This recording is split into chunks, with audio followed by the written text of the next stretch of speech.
Pauta cheia no plenário da Câmara. Esta semana prevê a análise de mais de 20 itens, incluindo mudanças nos benefícios previdenciários.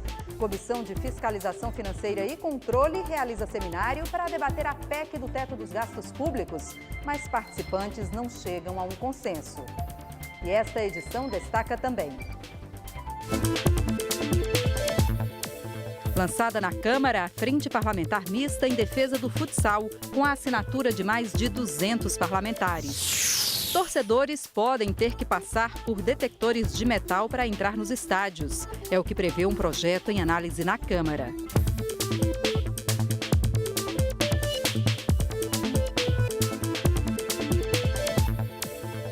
Boa noite, em Brasília, 8h06. O Jornal da Câmara começa agora. A semana começa com uma pauta cheia no plenário da Câmara. São mais de 20 itens que podem ser analisados pelos deputados. Quem está aqui com a gente é a repórter Dini Moraes, que acompanha as votações no plenário, Ulisses Guimarães, e tem mais informações. Dini, boa noite. Já dá para a gente saber desses itens o que realmente deve ter prioridade no plenário? Boa noite, Jaciene. Boa noite a todos. Sim, dá para a gente dizer o que é prioridade. Não são todos os itens que vão ser votados, eu já posso te adiantar isso. A base governista ela sabe que o Palácio do Planalto tem prioridade, está focado em buscar mais dinheiro para os cofres públicos. Antes da gente explicar melhor essa história, vamos ver a reportagem. Apesar da pauta cheia, a base governista já sabe qual é a prioridade número 1. Votar a urgência e o mérito da proposta que endurece a concessão de benefícios previdenciários e determina um mutirão de perícias médicas para fazer um pente fino nos auxílios-doença e nas aposentadorias por invalidez. Essas mudanças já chegaram a valer por meio de uma medida provisória. Só que, polêmica, ela acabou perdendo a validade. O texto foi reenviado em forma de projeto de lei. O Palácio do Planalto tem pressa na tramitação. A oposição, nem um pouco. Durante os 120 dias e ela perdeu validade, ela caducou. E durante esses 120 dias de validade da medida provisória, várias perícias médicas espalhadas, milhares de perícias médicas espalhadas no Brasil estavam em andamento e que com a perda da validade da medida provisória foram suspensas.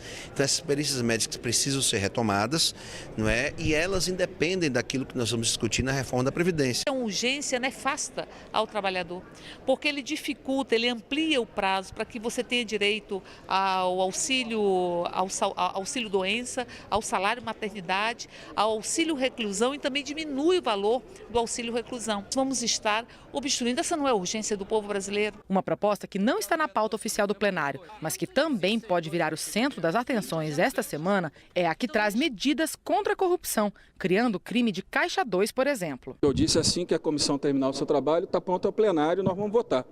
Eu não sei se é essa semana, mas que a Câmara, depois que a comissão terminar, votar o relatório do deputado, aprovar com ressalvas ou com emendas ou não, o parecer vai estar pronto ao plenário e nós vamos votar no plenário. Jaciene, esse projeto que fala das medidas contra a corrupção é aquele projeto que foi elaborado pelo Ministério Público e que teve o apoio de mais de 2 milhões de brasileiros. O projeto que vai ser votado, o texto que vai ser votado aqui na Câmara, na comissão especial e depois vai para o plenário, é um texto com alterações. É o que a gente chama tecnicamente aqui de substitutivo. Tá certo, Dini. Agora, tem muita coisa, né? Na pauta, a gente viu aí pela reportagem que não vai ser uma semana fácil para o governo, né? Já promete muita obstrução aí, principalmente para essa questão aí das mudanças nos benefícios previdenciários. Algum outro item que você destacaria? Olha, a pauta está bem cheia, né? Como a gente falou, tem mais de 20 itens. Entre eles, a gente pode citar vários bem polêmicos, como o marco regulatório dos jogos, que legaliza os bingos, os cassinos e o jogo do bicho no país. Tem também o piso salarial dos vigilantes da área privada. Nós temos também um que dispensa o visto de entrada de turistas dos Estados Unidos aqui no Brasil. A permissão da venda de dívida ativa dos governos, o que pode também trazer aí algum tipo de dinheiro a mais para os caixas dos governos, tanto da União quanto dos estados e dos municípios. Um projeto que estabelece a nova lei de imigração, o que proíbe matar cães e gatos em canis públicos e a prorrogação do prazo do fim dos lixões. Olha, a pauta das últimas semanas vem vindo assim, bem cheia de itens. Mas vale a gente destacar que não quer dizer que todos esses itens vão ser votados. Eles são colocados na pauta oficial para estarem à disposição de serem votados e discutidos. Tudo depende de acordo entre as lideranças partidárias. O que tem acordo é votado rapidinho. O que não tem, fica esperando algum tipo de mudança no texto ou virar prioridade para o governo, porque como o governo tem maioria, pode enfrentar uma votação e aí ganhar no voto, né, na disputa do voto. Tá certo, Dini. Agora, além de tudo isso aí que você está enumerando, tem também comissão geral no plenário da Câmara, que são debates feitos com a participação dos parlamentares e também de representantes da sociedade, né? Tem sim, Jaciane, e essa semana são 3, viu? Comissão geral é quando um assunto é considerado tão importante que ele é levado ao plenário da Câmara para ser discutido. É como se todas as comissões da Casa parassem para debater esse assunto. E aí vem especialistas, autoridades, representantes da população e deputados todos para discutir esse assunto. Amanhã, na terça-feira, às 9 horas da manhã, é a vez de discutir o câncer, as ações públicas de combate a essa doença que, segundo o Instituto Nacional do Câncer, só este ano a estimativa é que quase 600 mil novos casos surgissem no país. Na quarta-feira, às 10 horas da manhã, é a vez de discutir transporte individual de passageiros. Isso porque uma proposta que está para ser votada aqui na Câmara quer restringir esse tipo de transporte aos táxis, o que na prática poderia proibir serviços como o Uber aqui no Brasil. E na quinta-feira, 12h30, serão as mudanças no ensino médio. Essas mudanças elas estão tramitando aqui no Congresso Nacional via medida provisória e estão dando bastante polêmica. Inclusive, são um dos motivos que motivaram aí várias ocupações. Foram mais de 1.000 escolas ocupadas em todo o país e um dos motivos foram essas mudanças aí do ensino médio, Jaciene. Tá certo, Dini. Muito obrigada pelas informações. Até mais. A Comissão de Fiscalização Financeira e Controle realizou um seminário nesta segunda-feira para debater a proposta de emenda à Constituição que cria um teto para os gastos públicos nos próximos 20 anos. Os valores teriam apenas a correção da inflação, medida pelo IPCA. Os participantes não chegaram a um consenso sobre se a medida é realmente a mais indicada para corrigir o déficit fiscal do governo.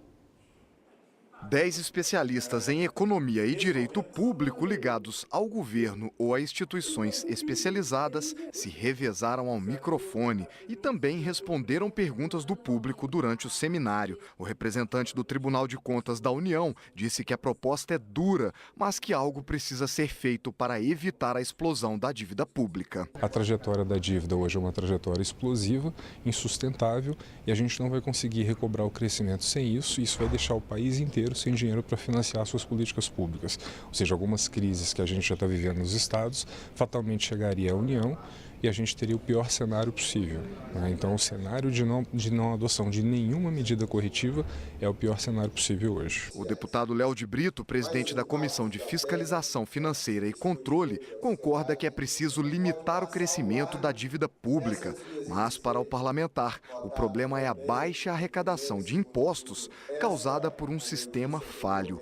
Um problema que, segundo ele, não será alterado pela proposta. Ela ataca uma questão que é a questão das despesas primárias, mas o problema do país é um problema de arrecadação e ela tem fortes impactos sociais, sobretudo perdas, no caso da saúde, conforme o IPE, da ordem de 747 bilhões nos próximos 20 anos, da assistência social 868 bilhões, segundo os dados do IPE. Então, nós estamos falando aí de fortes impactos sociais para talvez aquilo que não seja a solução para reduzir o déficit das contas públicas. A proposta já foi aprovada pela Câmara e está no Senado. Se virar lei, congelará o crescimento real dos gastos do governo pelos próximos 20 anos. A economista Esther Dweck reforçou a afirmação de que a saúde perderá recursos. Você vai ter também uma queda em termos per capita, com certeza, porque a população vai continuar crescendo nos próximos 20 anos, e principalmente envelhecendo, que no caso da saúde é mais grave. E você também tem um fator muito grave na saúde, que a inflação da saúde é maior que o IPCA.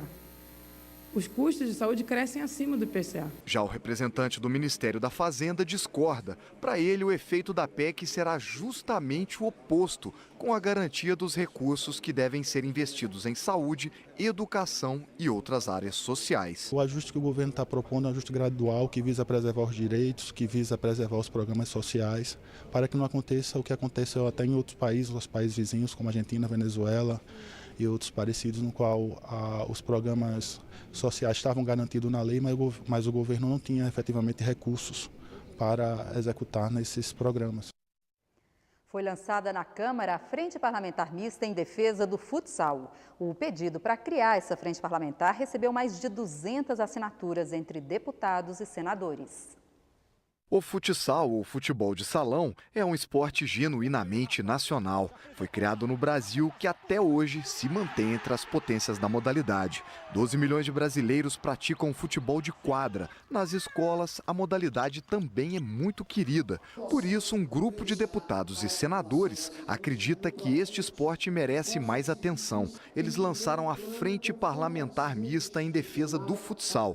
O evento contou com a presença do jogador Falcão, que por 2 vezes foi eleito o melhor do mundo pela FIFA. O objetivo da frente é ajudar a transformar o futsal em esporte olímpico e também incluir a modalidade entre os esportes beneficiados pela Lei Agnello Piva, que destina recursos das loterias federais para o esporte. O deputado Bacelar vai presidir a frente. A nossa seleção de futsal masculina tem 6 títulos mundiais, a seleção de futsal feminino tem 7 títulos mundiais. Enfim, é um esporte que está presente na vida do brasileiro. Mas nós precisamos continuar alimentando a cadeia. A gente precisa garantir que a criança que tem 5 anos de idade e que está iniciando a prática esportiva já tem acesso ao futebol de salão. E isso, numa cadeia produtiva, vai levando atletas e vai realimentando. Prefeitas eleitas em outubro vieram à Câmara a convite da Comissão de Defesa dos Direitos da Mulher. Elas discutiram como os municípios podem enfrentar problemas de infraestrutura e a crise econômica. As mulheres são 52% da população brasileira, mas conquistaram apenas 11,6% das prefeituras nas últimas eleições. Este percentual vem aumentando desde 2004. Algumas das 639 prefeitas eleitas em todo o país se juntaram a parlamentares da bancada feminina neste encontro. Você descobrir que você, como pessoa física só, você pode ajudar um grupo, mas um grupo pequeno. Como governante é que você pode ajudar bem mais gente. A economia dos municípios foi uma das preocupações e houve críticas à proposta de emenda constitucional que limita os gastos públicos. Essas prefeitas já vão encontrar dificuldades em função da crise e podem encontrar dificuldades maiores ainda a partir de 2017, se essa PEC for aprovada. E você vai ver depois do intervalo. A Câmara aprova um projeto que garante a advogados o direito de fazer sustentação oral em julgamentos de pedidos de liminar. E você vai ver também. Torcedores podem ter que passar por detectores de metal para entrar nos estádios. É o que prevê um projeto em análise na Câmara. A gente volta já.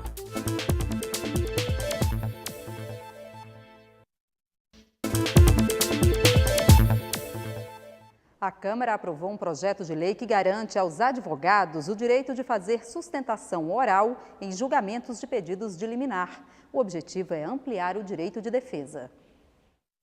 A medida liminar é a decisão de um juiz que analisa um pedido urgente. É concedida quando o juiz considera que a demora na decisão pode prejudicar aquele cidadão. Hoje, no julgamento de liminares, o advogado não tem direito de fazer a chamada sustentação oral, que é quando o advogado pode falar para tentar convencer os juízes de que o seu cliente está com a razão. Para mudar esta realidade, a Câmara aprovou um projeto de lei que dá aos advogados o direito de fazer a sustentação oral em julgamento de liminar. A proposta agora segue para análise do Senado. O relator acredita que a medida amplia o direito de defesa. A gente sabe que naquele momento derradeiro do julgamento influencia e muito a decisão dos julgadores, dos ministros, desembargadores e o colegiado que lá está. A Câmara analisa uma proposta que pode obrigar os shopping centers a disponibilizar álcool em gel nas praças de alimentação. O objetivo é evitar a transmissão de doenças, mas nem todo mundo é a favor do projeto de lei. Higienizar bem as mãos é uma medida importante para evitar a transmissão de doenças, como a gripe H1N1. Um projeto de lei discutido na Câmara prevê que os shopping centers de todo o país devem disponibilizar álcool em gel nas praças de alimentação.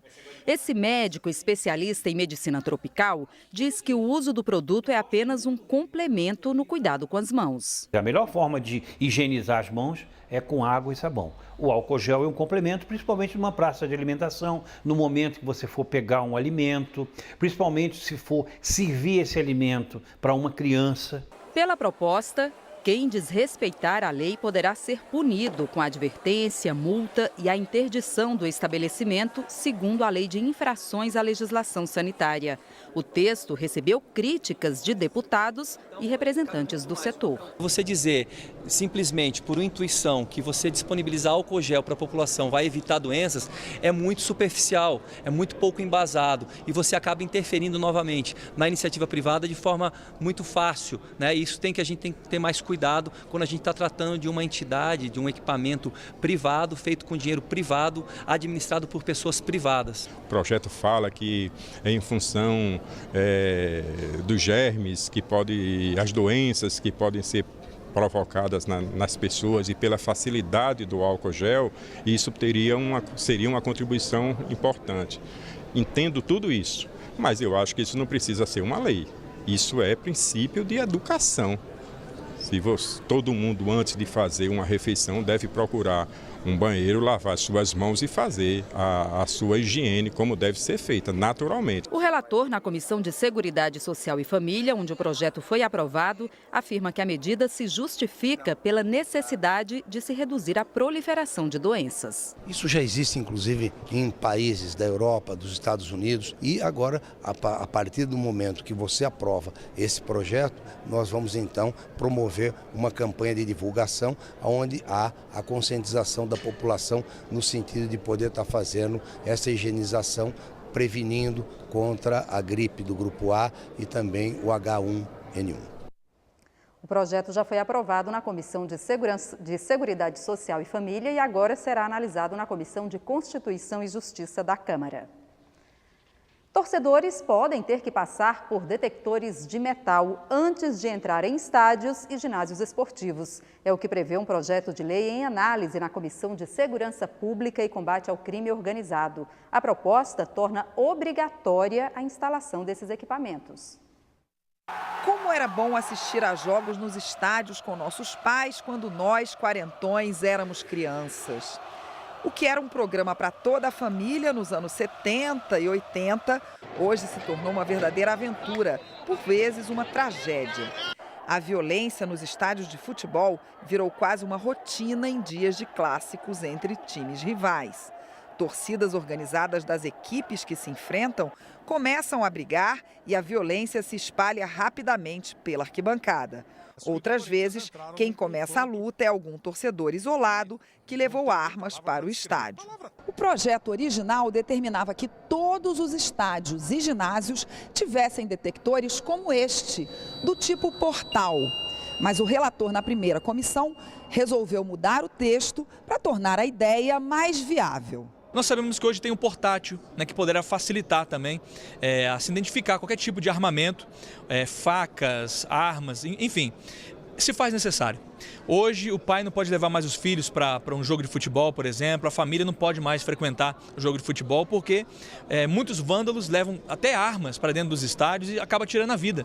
E hoje um pai não quer mais entrar no estádio para assistir um jogo e levar o seu filho morto para casa. A torcedora Flávia Cavalcante testemunhou uma cena de briga e vandalismo no dia em que Flamengo e Palmeiras jogaram no estádio Mané Garrincha, aqui em Brasília. Ela acha que o projeto ajudaria a evitar a violência a cada jogo e também no futuro. Com certeza ajudaria sim, até porque a gente poderia tentar identificar um pouco mais desses vândalos com os detectores de metais. Porque sabemos que entra com barra de ferro, entra com algumas coisas que poderia realmente prejudicar nosso espetáculo na arquibancada, né? Que é o que faz nosso torcedor ser nós torcedores organizados, né? Para este presidente de torcida organizada, a proposta em análise aqui na Câmara ajudará, inclusive, as próprias torcidas. Isso inibe aquele torcedor comum, porque as coisas acontecem e sempre sobra para a torcida organizada. Só que às vezes tem aquele torcedor que está lá no meio da gente, que a gente não conhece, mas ele está com um sinalizador que nós de torcida organizada sabe, por exemplo, que é proibido nos estádios. Então a gente, pela organização, a gente já avisa os nossos torcedores o que pode e o que não pode. Então isso inibe esse tipo de torcedor dentro do estádio. E a gente aprova isso aí sim. Esta edição termina agora. Para outras informações ou para rever nossas reportagens, é só acessar a nossa página na internet. O Jornal da Câmara volta amanhã. Até lá. Tchau.